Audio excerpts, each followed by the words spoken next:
You like action figures or comic books? Give him a look. Oh, nerd, my woman. Harambe YouTube, this video is going to be a rehash, a remix of you over earlier video I have about a particular box that I own. Now, this box is full of collectibles that I did not really like or have a desire to own. But they were either at a price that I couldn't pass up, or I speculated and I followed online speculation that they would go up on value. And we're going to get to the problem with that type of collecting in a moment. But what really sparked this video was I am a big fan of the comic book Niobe. And the writer is actually somebody who I've been able to connect with via YouTube.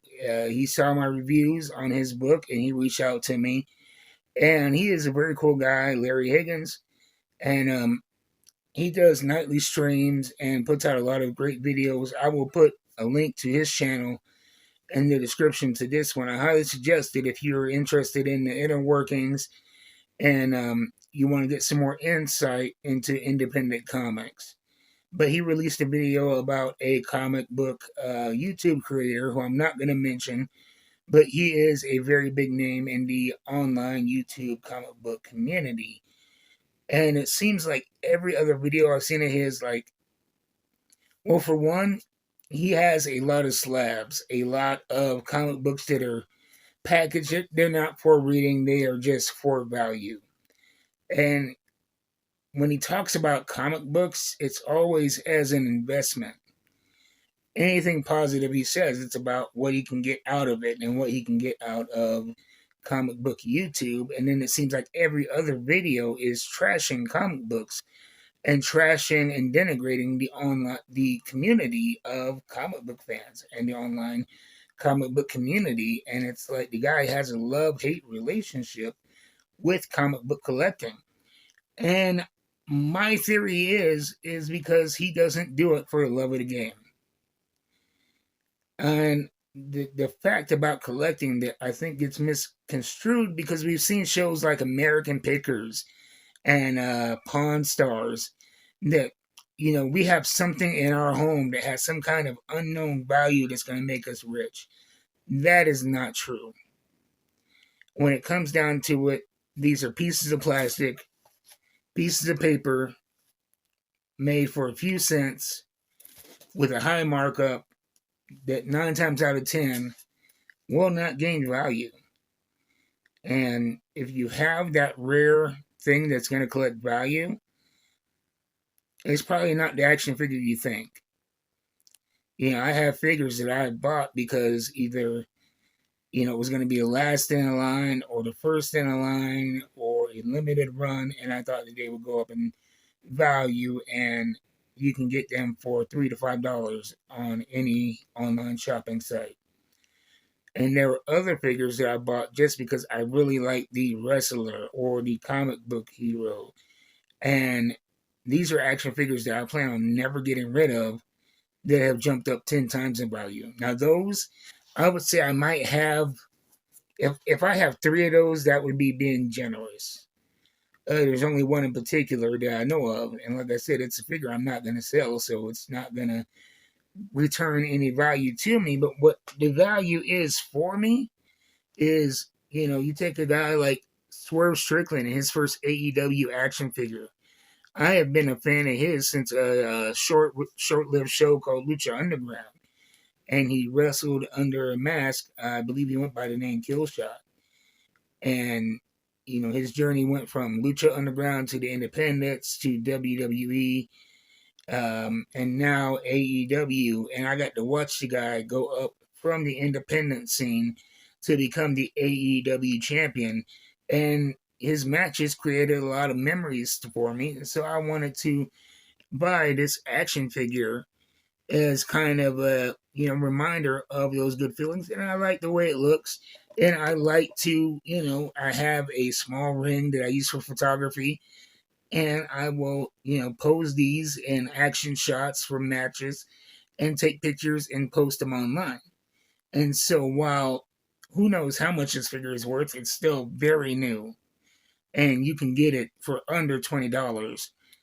And he is a young guy who's going to have many, many more action figures. So it's probably not worth a lot, but it means a lot to me.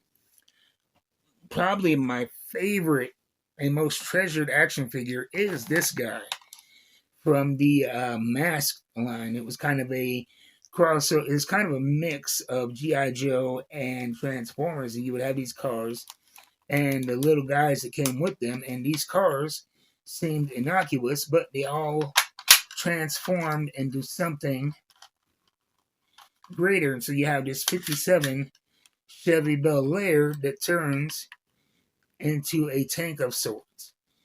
And this has value to me. I mean, despite, I got it on eBay, it has a couple of missing parts, but the value to me is, it's connected to a memory of my father getting this for me. I saw it one day when we were in a pawn shop, and he made, he saw that I wanted it. He made sure I got it, and it was one of my most prized toys. And as I got older, I ended up losing it. So I got to find this one on eBay, and it brings back that memory of my father and of my childhood and the countless hours I spent playing with this. And so, yeah, it's very valuable to me, but, I paid maybe $25 for it. And to be quite honest, in the condition that it's in, I probably overpaid. But it's for nostalgia's sakes. And these comic books, these right here, that range from $4 to $5, 9 out of 10 of them are not going to go up in price. Actually, probably more than that. But the value comes is, Deadpool, I'm currently reading, currently loving. NYX, currently reading, currently loving. G.I. Joe, Hilltown. These are all books that I am getting enjoyment out of. And I reread all of my books. And if I'm not going to reread something, I, usually, turn it over so somebody else can enjoy it. And most of the time when I do that, I either sell it, if I'm lucky, at cost, but rarely at cost, or I give it to a friend. That's where the value is in collecting. You're not going to be rich off of collecting.